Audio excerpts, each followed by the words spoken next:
ইকম ড্রাইভে আসলে অনেকে কাজের স্পিড বাড়ানোর জন্য স্ক্যানার ইউজ করে থাকে। তো ইকম ড্রাইভে কিভাবে স্ক্যানারটা ইউজ করা যায় সেটা আজকে আমরা দেখব। সেটার জন্য আপনার সর্বপ্রথম চলে যেতে হবে অ্যাপ্রুভ অর্ডারে, এবং আপনি যদি নিচের দিকে স্ক্রল করেন স্ক্যান টু আপডেট নামে একটি অপশন আছে। সেখানে ক্লিক করলে আপনি আপনার যে স্ক্যানারটি রয়েছে, স্ক্যানারটি আপনার ডিভাইসের সাথে কানেক্ট করবেন।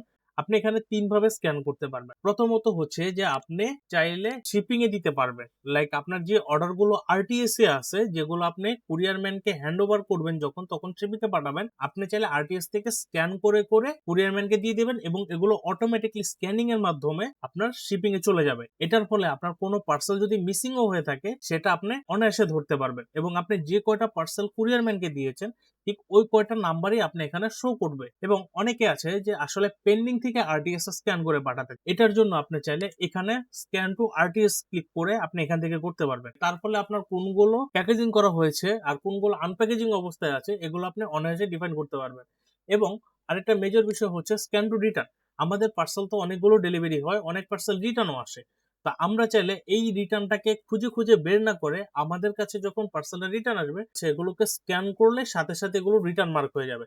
তার ফলে আমার খোঁজা লাগবে না, আমার ঘাটাঘাটি করা লাগবে না, এবং আমি এক্স্যাক্টলি যে পার্সেলটা হাতে পেয়েছি এই পার্সেলটাই আমার রিটার্নে মার্ক হয়ে যাবে এবং আমার স্টকে হিট করবে। এভাবে আপনি স্ক্যানারের মাধ্যমে আপনার কাজের এফিসিয়েন্সিটাকে ডাবল করে ফেলতে পারবেন।